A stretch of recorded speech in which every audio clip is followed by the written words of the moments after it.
নমস্কার, রিনিস ড্রিম ওয়ার্ল্ডে সবাইকে স্বাগত। আশা করি আপনারা সবাই ভালো আছেন। আজকে আমি কাঁকরোল দিয়ে তরকারি করব। তো আমি কাঁকরোলগুলোকে 4 টুকরো করে কেটে নিয়েছি, আর আলুগুলোকে এরকম করে লম্বা লম্বা করে কেটে নিয়েছি, আর নিয়েছি 2টো লঙ্কা। ঝালটা আপনারা নিজেদের স্বাদ অনুযায়ী দেবেন। আমি একটা কড়াইতে তেল গরম করে নিয়েছি। এবার আমি এর মধ্যে কাঁকরোলগুলো আর আলুগুলো দিয়ে দেব। এগুলোকে একটু ভেজে নেব।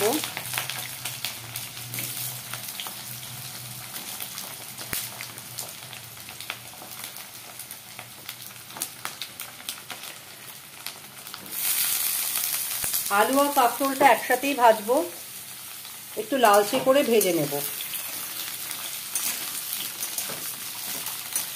গ্যাসের ফ্লেমটাকে বাড়িয়ে দেবেন, কমিয়ে দিলে পরে ভাজাটা ঠিক মতন করে হবে না।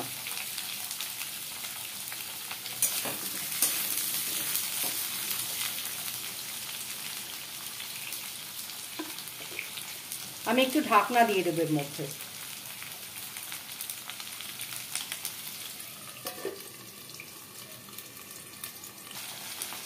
ফ্লেমটা বাড়িয়ে দিয়ে ভাজছি বলে একটু লালচে হয়ে এসছে। এবার আমি একটু সামান্য এর মধ্যে লবণ দেব।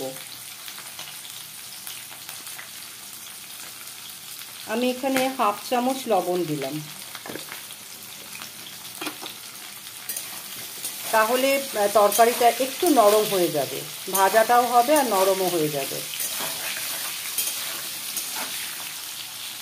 ফ্লেমটাকে কিন্তু বাড়িয়ে দিয়েই ভাজবেন। এবার আমি আরেকটু ঢাকনা দিয়ে দেবো এর মধ্যে, আবার কিছুক্ষণ পরে ফিরে আসছি। আমার তরকারিগুলো ভাজা হয়ে গেছে, কাঁকরোল আর আলু আমার ভাজা হয়ে গেছে, একদম লালচে একটা রং নিয়েছে, আর অলমোস্ট সেদ্ধ হয়ে এসছে। এবার আমি এটাকে গ্যাস থেকে কমিয়ে এটা আমি নামিয়ে নেব।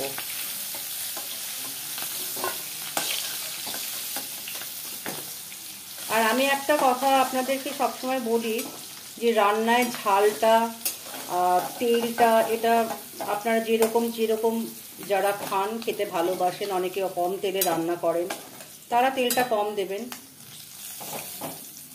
এটা একদম যার যার নিজেদের রুচি অনুযায়ী খাওয়া।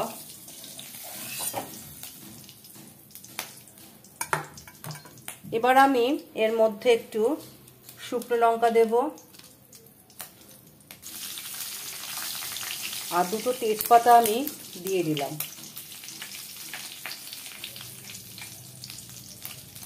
আর সামান্য একটু জিরে ফোড়ন দেব। জিরে ফোড়নটা দিতেও পারেন, নাও দিতে পারেন। 1/2 চামচ মতন জিরে আমি ফোড়নে দিলাম। এবার আমি একটা মিডিয়াম সাইজের 2টো পেঁয়াজ একদম খুব সরু সরু করে কেটে নিয়েছিলাম, এবারে এগুলোকে এর মধ্যে দিয়ে দিলাম। গ্যাসের ফ্লেমটাকে কিন্তু বাড়িয়ে নেবেন এই সময়। পেঁয়াজটাকে একটু লালচে করে ভাজতে হবে।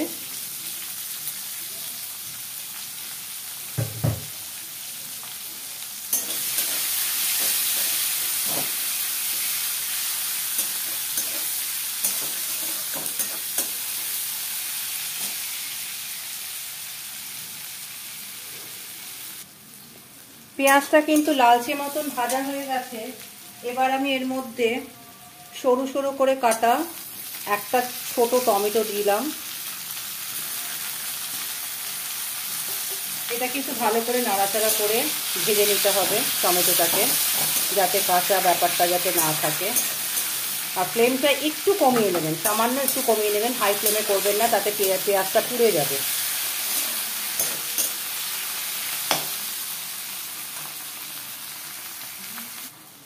আমার টমেটোটা অলমোস্ট ভাজা হয়ে গেছে।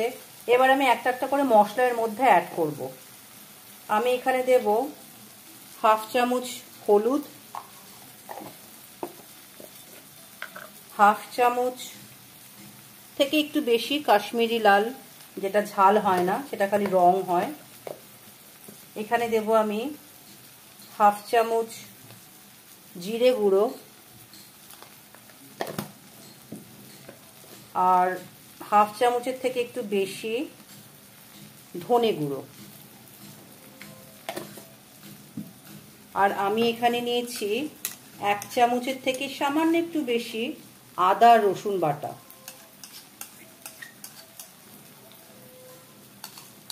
এবার এগুলোকে খুব ভালো করে মিশিয়ে নিতে হবে। সামান্য একটু জল দেবো এর মধ্যে, যাতে মশলাটা না পুড়ে যায়। আর গ্যাসের ফ্লেমটাকে একটু বাড়িয়ে দেবেন।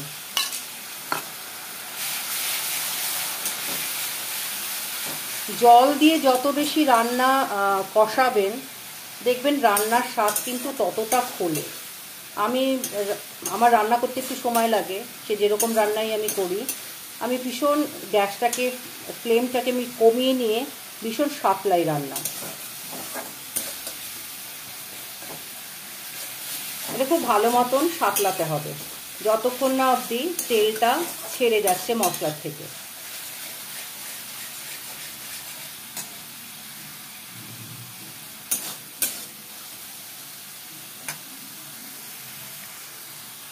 আমি এর মধ্যে এবার 2টো কাঁচা লঙ্কা অ্যাড করব, যেটা আমি মুখটা একটু চিড়ে নিয়েছিলাম। আর আরেকটা জিনিস দেব, সেটা হচ্ছে টক দই। আমি 4-5 চামচ টক দই খুব ভালো করে জল দিয়ে ফেটিয়ে নিয়ে এটার মধ্যে দিয়ে দিলাম। গ্যাসের ফ্লেমটা কিন্তু অবশ্যই কমিয়ে দেবেন।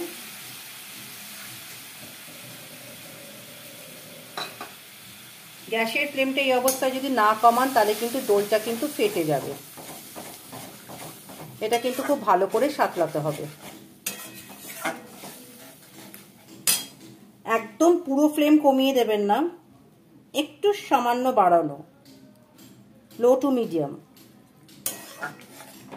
ভালো করে এটাকে সাতলাতে হবে। লো টু মিডিয়ামে রাখবেন ফ্লেমটা। এটা একটু সাতলে নিয়ে আমি এর মধ্যে সামান্য অল্প একটু লবণ দেব, কারণ আগে আমরা একবার লবণ দিয়েছি যখন ভেজেছিলাম তরকারিটা, কাঁকরোল আর আলুটা যখন ভেজেছিলাম তখন একটু লবণ দিয়েছিলাম, সেই জন্য লবণটা খুব বুঝে দেবেন। আর যেহেতু দই দিয়েছি সেই জন্য সামান্য একটু চিনি দেব, যাতে টক যাতে না লাগে। দইও পড়েছে আর টমেটোও পড়েছে, এই সামান্য একটু চিনি দেব।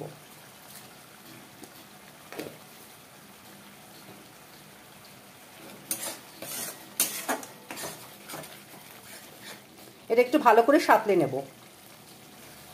দই দিয়ে আমার সাঁতলানোটা হয়ে গেছে। এবার আমি ভেজে রাখা তরকারিগুলো এর মধ্যে দিয়ে দেব।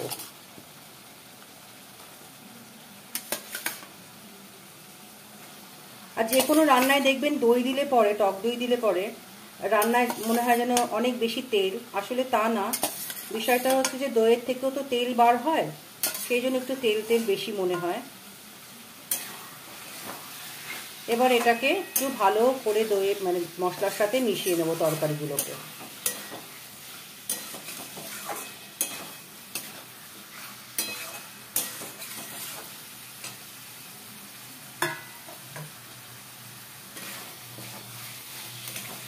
আমি এই তরকারিটা মাঝে মধ্যে আমি একটা সময় ছিল আমি কাঁকরোল একদম পছন্দ করতাম না, খেতামও না, বাট ইদানিং আমার খুব ভাল লাগে খেতে। আমি নানান রকমভাবে কাঁকরোল রান্না করি। কাঁকরোল খাওয়া শিখেছি আমি যখন কলকাতার থেকে যখন বাইরে থাকতাম, আসামে যখন থাকতাম, আমি খুব কাঁকরোল খেতাম সেই সময়। কাঁকরোলকে আসামের লোকেরা ভাত করলা বলে, তো সেই সময় আমি খুব খেতাম নানান রকমভাবে। এবার আমি এর মধ্যে জল দিয়ে দেব। যেই বাটিটাতে দই গুলেছিলাম সেই বাটিতেই একটু জল দিয়ে ভালো করে দইটাকে মিশিয়ে এর মধ্যে দিয়ে দিলাম। বেশি যদি কেউ বেশি ঝোল খেতে পছন্দ করেন, বেশি ঝোল মানে জল দিতে পারেন, তবে এটা একটু মাখা মাখা হলেই ভালো হয়। আর ভাত দিয়ে খেলে পরে একটু ঝোল হলেও ক্ষতি হয় না। আমি এবার এটাকে ঢাকা দিয়ে কিছুক্ষণের জন্য রেখে দেব। এইভাবে কাঁকরোল রান্না করে দেখবেন, খুব ভালো লাগে খেতে। অনেকে কাঁকরোল খেতে পছন্দ করেন না, আমার বাড়ির মানে আমার হাজব্যান্ডই যেরকম খেতে পছন্দ করেন না, সেই জন্যে আমার এই সমস্ত কাঁকরোলের বিভিন্ন রকমের রেসিপি আমাকে তৈরি করতে হয়, তারপরে উনি খান। আমার রান্নাটা অলমোস্ট শেষ, এবার আমি নামাবো। এইটুকুনি ঝোল আমি রাখবো, এবার আমি নামিয়ে দেবো। আমার কাঁকরোলের তরকারিটা শেষ হয়ে গেছে।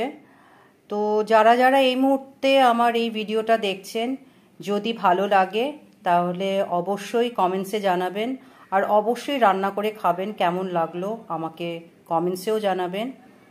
আর যারা যারা আমার চ্যানেলটা এখনও সাবস্ক্রাইব করেননি তাদের কাছে অনুরোধ রইল আমার চ্যানেলটা সাবস্ক্রাইব করার জন্য। আর পাশে থাকা বেল আইকনটা কিন্তু প্রেস করতে ভুলবেন না, কারণ নতুন কোনো ভিডিও আমি যখন আপলোড করব আপনাদের কাছে কিন্তু নোটিফিকেশন চলে আসবে। তো ঈশ্বরের কাছে প্রার্থনা করবেন আমি যেন সুস্থ থাকি, আমি যেন ভালো থাকি। আপনারাও সবাই ভালো থাকবেন। আবার আগামী ভিডিওতে দেখা হবে আপনাদের সাথে।